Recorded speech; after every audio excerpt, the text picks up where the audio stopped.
Our build-up to UFC 229, Conor McGregor against Khabib Nurmagomedov continues, and I'm delighted to say that Chuck Mindenhall of MMA Fighting and TheRinger.com joins us on the line. Good morning to you, Chuck. How are things? Great, man. I'm actually getting set to head to Vegas right after this, so good timing, fellas. Yeah, absolutely. It is this sort of, I'd say today is probably, for people in your position, quite a big transit day because everybody's flying over to make sure they're there for Thursday night for that press conference, the second press conference in the build-up to this fight. I guess we'll start with a fairly general question from the public utterances that you've heard from Conor McGregor and Khabib over the last fortnight or so. What's the main takeaway that you've taken about the two guys? Well, I think the big takeaway is that there's genuine bad blood between these guys. I think we saw that in that initial press conference where you see Conor McGregor just really thrumming on every nerve, anything he can get a mental advantage in this fight. He was already playing it. That was really interesting to see. I didn't know if he would show up in a more subdued form, given the whole Dolly incident with the bus in Brooklyn back in April. And rather than that, I always love the fact that he shows up and he's a little bit... he wants to ratchet things up even more. And here we are.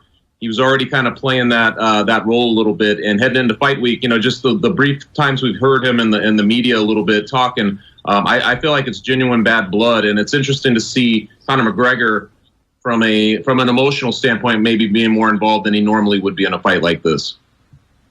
Chuck, just on saying the fight and that first press conference performance, I saw in the piece you did for MMA Fighting straight away after your reaction, you said that you saw some comparisons between him and Ali in terms of selling a fight. Will maybe talk us through what you were thinking there and where you see the comparisons between the two, and if you think that it is, a fair comparison to make at this stage? I do. It's funny because I was one of the guys who might have been critical of that kind of comparison earlier in his career because we're just so quick to latch on to guys, new guys coming up, and want to assign them a kind of greatness comparison. We want to put them in context with other big fight promoters of the day. But it really comes down to, when the scrutiny gets big and the pressures are there and the doubts surmount, I feel like he steps up his game.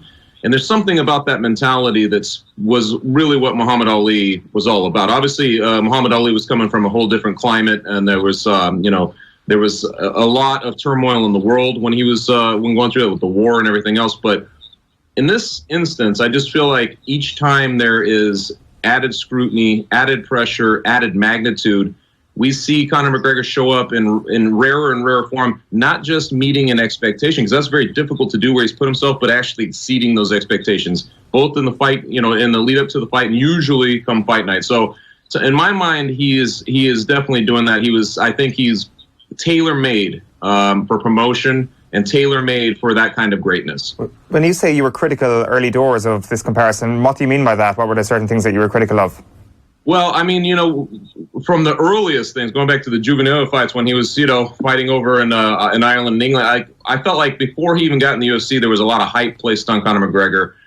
By the time he was taking out Brimage and Max Holloway in Boston, and they're dropping the lights on him during prelims and everything else, I felt like we were hearing comparisons to people like Muhammad Ali, like that he could be the Irish Muhammad Ali or things like that. I felt like in America, at least, that kind of hyperbole, or so it seemed at the time, was fairly prevalent. And by the time he fought in Dublin against Brandao, it started to turn for me a little bit. But as he's handled the stage, the one-punch knockout of Aldo, and then the way he handled himself at MSG, these are the types of things when the stage gets that big and he's able to perform, not just back up. It's not that he's saying it, it's that he's backing up everything he says. And I think that once I saw those things happen and throughout the Mayweather stuff, I kind of changed my tune. But initially, I thought that those types of comparisons were not just irresponsible, but they're just a little bit irresponsible and premature, I would say. Yeah. So I was critical of people using that comparison. And just in terms of kind of that one-man show we saw him put on there in New York, without any crowd to bounce off, even 2 or 3 weeks ago, did you think kind of he was capable of that type of performance and kind of going to that just maxed out kind of X-level McGregor that he seemed to summon? I mean, I'm not surprised by anything he does anymore, but that was a tough situation. That room was just this big vacuous void. There wasn't any sound. It was just being swallowed. The microphone's just swallowed by this cathedral silence behind it. And he was still able to bring basically fill that room with energy, which to me, I mean, these are the types of feats maybe there's only one guy who can do that, and that's Conor McGregor. So to me, he's, I wouldn't say I'm surprised at this point, but you're always interested in what form he's going to show up and how he's going to manipulate the fight to his advantage. Do you think that the presence of a crowd now on Thursday is going to change the dynamic significantly? And what do you expect from Thursday night in Vegas? Oh man, it's going to be fun because you know how it is. Like the Irish always show up, obviously in Las Vegas or New York or wherever he's fighting. But I've been to those last couple fights in Vegas, and they're always just, it's pandemonium, man. And when they, especially given the context of what's happened through this fight build-up, I think by Thursday too, it's going to feel like it's filling in the bigness of what it's supposed to be. And I think he's going to feed off that energy 100%, man. It's been a couple of years, and he's the kind of guy, I think, who, you know, he's a mastermind in terms of big picture setup, but he needs his fan. I think he feeds off of that energy from his fans. He likes to know that his country's behind him. And as you guys well know, I think he's at his very best when he's able to do that. So that's the highlight of the week, honestly, is what happens on Thursday until we get to the fight night. But that's the one reason to be in Vegas. If you know, for the public or anybody else, the media, that's the one big reason to be out there, is just to see what happens there. Yeah, it does seem that he's sort of trickling into this sort of classic McGregor siege mentality over the last couple of days. And I don't mean that in a negative way whatsoever. I think, as you say, he's at his best when he's got a cause, when it feels like it's himself and his fans against the world. And there's sort of fury that exists within Conor McGregor that we've seen previously. A lot of people were saying was absent from that first press conference, that it was just kind of a darker bubbling under. But I think that's starting to bubble to the surface a little bit more, and he's starting to actually articulate the notion that he doesn't care what anybody thinks about him. And I can pretty much guarantee anybody that when it comes to Thursday night, we're going to see not a darker Conor McGregor as it's been described previously, but whatever that darkness is, it's going to be on the surface. We're going to have a little less guesswork to do when we try to suss out what Conor McGregor is trying to say. Yes, I agree with you 100%. And it's funny because a lot of times I think, especially in this kind, because we're always in unprecedented territory, like because it gets bigger and bigger each time he fights. But I think he, a lot of times, is psyching himself up. He's finding his own rhythm even before the fight. He's kind of figuring out how to burrow into a Nurmagomedov psyche and how to start to win that mental game beforehand. And I thought we were seeing like the first part of that in that initial press conference, and I think we'll see that ratcheted up to 11 by the time we get to Thursday. So it should be a lot of fun, man. And it's also fun just to point out, like, the stoicism. Obviously, it's the perfect foil to have Nurmagomedov, who's like stone-faced and very reticent fellow who's, you know, he just seems completely nonplussed by all of this. So that dynamic of putting those two together in a raucous crowd, I think that's going to be a lot of fun to see. And Chuck, just given the kind of media appearance we've seen from McGregor in the last few days, one of the comments stood out to me was him telling the Mac Life that, you know, he momentarily fell out of love with the fight game. Does he strike you as a guy who has a lot of time left in the UFC, who's going to be around much longer? That's a great question. Sometimes, see, the mentality of a lot of fighters, especially when they're on top, is that they could leave at any time. Anderson Silva was threatening to leave the game during his greatness, his run of greatness, multiple times. So we'd hear the retirement, how many we got left? I feel like guys who are on top of the game have a much looser sense of how long they want to stay in because they're still dictating their own terms. I think that everything is still dancing to their tune at that point. Now, what happens if he loses? That's the question. Does he then want to keep going to regain the thing that he lost? And I feel like that's Conor McGregor strikes me as the guy who might go through that kind of transition if he starts to lose some of that luster. I don't think the money is going to dictate everything for him. I think that he craves that kind of attention. You have to crave that kind of attention to uphold your responsibilities to the point he does and to flourish in that kind of scrutiny. So I think that if he loses, we could end up seeing him, for years to come. If he wins, I still think we'll see him probably in big fights, like the type of big fights that may not make sense to titles and things like that. They'll just be big fights that make sense to Conor McGregor at that point. But the loss is really where I'm like, once you see a guy lose, I think is when you start to see how long they really want to go. Well, that's very true. And I think when he says this week that it's not about the money for him anymore, like, a lot of people aren't buying that. There's a big part of me that does buy that. And there is a big part of me that Conor McGregor, when he listens to conversations like the idea that you mentioned, that you started to think that he is resembling Muhammad Ali in certain ways of his character, that sort of stuff really does matter to Conor McGregor, that there is a legacy of Conor McGregor. And if we just revisit the Ali comparison for just one moment, what did Muhammad Ali have in his career? Well, he had fantastic rivalries. And I mean, a Khabib rematch, given how, if this fight is a classic, say, on Saturday, would be something that would create a rivalry straight away. We already have a great modern rivalry with Nate Diaz. A trilogy there would turn that into a classic modern rivalry, and suddenly you start to tick another one of the Muhammad Ali boxes. Yes, 100%, man. I agree with you 100%. And we always look at the golden age of our heavyweights in boxing in the 70s, and man, you're absolutely right. The way it was constructed, there were, multiple good, very capable, very strong and dangerous people all at the top. Well, that's kind of the setup we're dealing in, especially for a guy like McGregor who can fight in multiple weight classes and actually has the clout to lobby for and possibly develop for himself the 165-pound weight class when it's all said and done. I think that all of that combined, man, he is set up to do whatever he wants. But he's already. I think that Diaz fight sits out there glaring, to be taken up and to finish out. So that trilogy will happen at some point. And obviously, this Nurmagomedov, just depending on how it goes, though, if Nurmagomedov goes out there and gets smoked in the first round, kind of like Jose Aldo did, that's not a rivalry anymore. I think he puts the Nurmagomedov thing behind him. But if the fight is really contested, and especially if he loses a close fight or it's a back and forth war or something like that, you're absolutely right, man. I think that Nurmagomedov fits that bill 100% to give him an ongoing rivalry throughout the rest of his career. That's interesting, Chuck. Just on the comparison with, say, the golden era of heavyweight boxing, but there's also the issue here that kind of McGregor's a linchpin and all that. If he steps away now, is the McGregor-shaped hole in the UFC bigger than ever? Are they more reliant than ever on McGregor? That's a good question, man. This week is very telling. I know the very first piece I worked on for The Ringer is really about like what this means. What does this fight mean? How pivotal is it for the UFC? It's very difficult to forecast.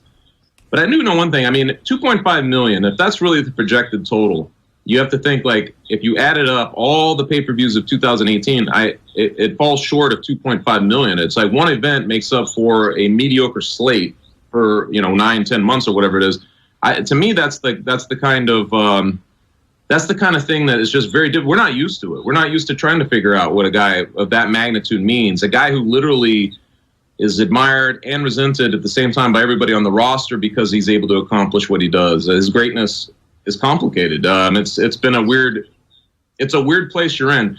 Nurmagomedov winning would be business possibly for the UFC in terms of a rematch. I'm not sure where it puts Nurmagomedov in terms of star. Like, I think his name will be out there, but at the same time, does he become public enemy number one for knocking off an icon? It's like there are so many weird factors to this fight. It really just comes down to how it plays out. I just feel like history will be shuffling with each exchange in there. But ultimately, man, it feels like the UFC is finally kind of getting back on pace. Maybe I'm duping myself to believe that, but having McGregor back, to me, this is the biggest fight in the UFC's history. And, having John Jones and Brock Lesnar and a couple of the other big draws on deck and getting ready to fight, I feel like it's finally to a place where there's a chance for a little bit of a resurrection, a little bit of a build back up.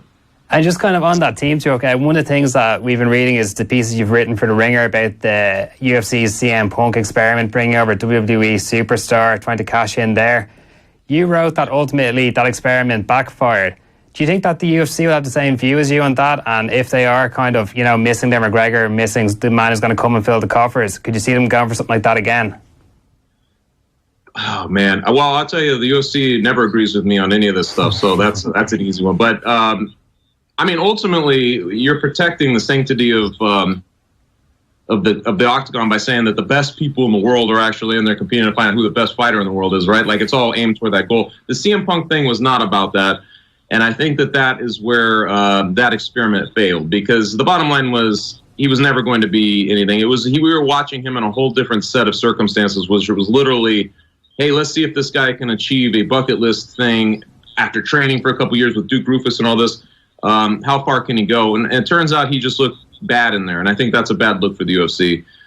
I do believe, though, having said all of that, that we may trend in that direction, especially with more people. You hear the Logan Paul stuff or whoever. Like, people want to do this. You can't deny that any set, especially when you see the pay-per-views are coming in below 200,000, 150,000, 130,000, and you think, what are they going to do? This is a business first, right? Like, you have to figure out how to make people pay attention. And you have now an ownership group that's based on entertainment. I think that all those things combined, I don't think we'll see the last of a meritless fighter making his way into the UFC just to draw eyes. Let's put it that way. That's the thing. Once they got a bite of the Conor McGregor cherry and the figures that comes with that, they're not going to let that go too soon. Just one tangent we want to take with you, Chuck, before we wrap up this morning. The idea of bare knuckle fighting, I'd say forget the UFC for a moment and let's talk about the BKFC, because you went to Wyoming in June. You wrote a great piece for theringer.com. We'll throw up a link on our Twitter. You were there at the first event of the Bare Knuckle Fighting Championship, as I say, in Wyoming. Talk to us about it. What the hell is this? Well, I wasn't actually there. I watched. Right. I just pay-per-view. Yeah, but I was in close contact with all the guys who were there, and I was really interested in it. And obviously, something that's there's so many weird factors of something like this, because it's like with MMA, you always figure out why you're psychologically drawn to it, right? And so we go through these. Sometimes it's uncomfortable. You're like, well, what do I like about this? And you have to kind of answer questions about that. And it's a guilty pleasure in some ways, whatever you want to find. But like the bare knuckle thing is the stripped down version of it that's a little bit cruder, a little bit ratcheted towards something more barbaric, and all of that was. It's very intriguing in a PC world like this. So all of a sudden we're dealing with guys taking off the gloves, and not to protect face. The reason they wear gloves is not to protect the face as so much as the knuckles. And it's one of those type of things that I was intrigued as to how this would look. If you're talking about the very first one, did you guys watch it? Because to me it felt very kind of refreshing to see the kind of joy these fighters took in the fact that they could fight like that. It was like they've been held back by MMA and all the broad. Takedowns and kicks and everything. So suddenly, if you're in a boxing match with bare knuckle, I felt like these guys were just in seventh heaven. You know what I mean? To be able to fight that way. And there's a couple of people who I think were tailor-made to fight that way. So I think the verdict's still out on it. Obviously, the last couple matches, the last fight card, it seemed like it kind of lost some of its steam already. And I'm not sure if having bigger names involved might help it, or if it's just going to take some time to get rolling. But I do think that there's a place for it. That's my initial gut feeling. I think there's a place for it, and it's great for these fighters who maybe didn't pan out in the UFC or in boxing, whatever. That they have a place to go where they can resurrect themselves. I always like that narrative as well. Is it legal all over the United States? And is there a stringent set of rules that they have to abide by? Well, it's not legal yet everywhere. So the Wyoming and I think what was Biloxi, Mississippi, those are the two places that have held it, and I believe they're going back to both of those places. There's two different organizations going back to those two places. Talking to the organizer and the promoter at the the Bare Knuckle Fighting Championship, the first one that ran, he said that a lot of states were waiting to find out how the first one would look, so they needed the pioneer to be something like Wyoming, where they went in there and showed what it would look like, and it wasn't as crazy and as dangerous as everybody might think and all this. And then Mississippi came aboard. According to him, there were multiple states lining up after that, and that they would be hitting multiple states in this coming year. So right now, no, it is not. It is not legal in every state, but it sounds like they're working on that. They're kind of like where the UFC was back in 2000. They're in the process. Yeah, and you make this comparison in the article as well, that it is very reminiscent of the good old days of the UFC, the Wild West nature of it all, I think is the term you use. And for sure, there is an appeal to that. There is a market out there for the way the UFC used to be, rather than this quite corporate, quite polished version of what it is now. I mean, we had Hoyce Gracie in this very studio a few months ago, and some of the stories he tells are amazing. I mean, going up against sumo wrestlers in the first ever UFC, these are brilliant stories. And of course, as you say, there's a huge audience for that. It's not exactly the thing that maybe those people want, but there is something there. There is an appeal, like there was an appeal for the very first few UFCs.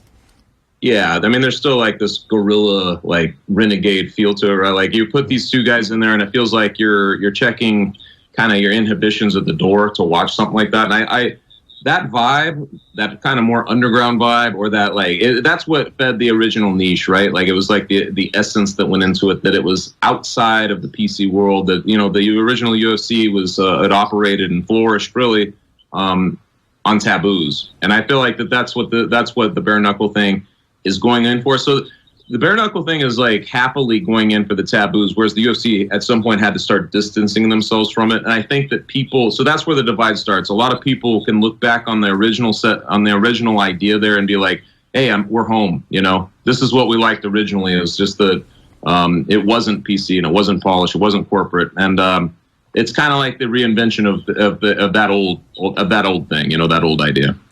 And Chuck, going into their kind of third and fourth events, which are cited, is there kind of a buzz building around that federation, or is there kind of initial curiosity that's kind of starting to die off? What was I'm sorry, you're asking about the bare knuckle in terms of just in whether we obviously had this initial coverage of it and kind of the morbid fascination. Then when you get onto events 2, 3, 4, does it seem to be finding a niche that's got a bit of momentum behind it, or does it seem to be kind of maybe? It seems like it's already fizzling, but I do feel like that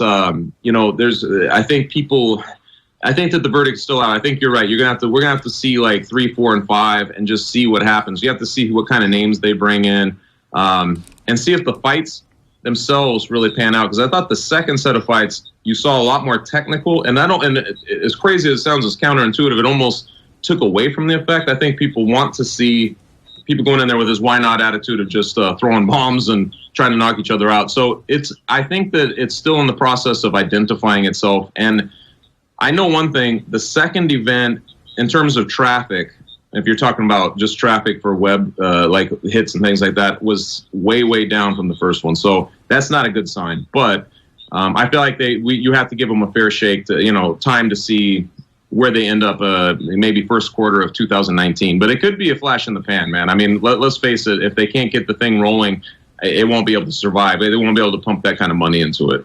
Yeah, so we'll be keeping an eye on. Just before we let you go, you mentioned that sort of every time McGregor comes around, we're not sure what iteration, what persona we're going to see. Of the kind of McGregors we've seen, and specifically the McGregor fights, looking back, do you have a favourite McGregor fight for any specific reason why one really stood out to you? It's funny because what was the one? Was it Jose Aldo when he showed up with Ido Portal in the pool noodles and all that? And I remember thinking at the time I was thinking maybe he jumped the shark a little bit, and that maybe he was already like Tom Brady in the NFL and football over here has like a health guru guy, and there's all kinds of headlines about this, and you start to think like, okay, now we're in like the new age Tom Brady. It was almost like that moment, but it clearly wasn't. Everything he's done so far has been purposeful, and I think that that's like a tribute to him and how serious he really is. His actions speak louder than his words in most cases.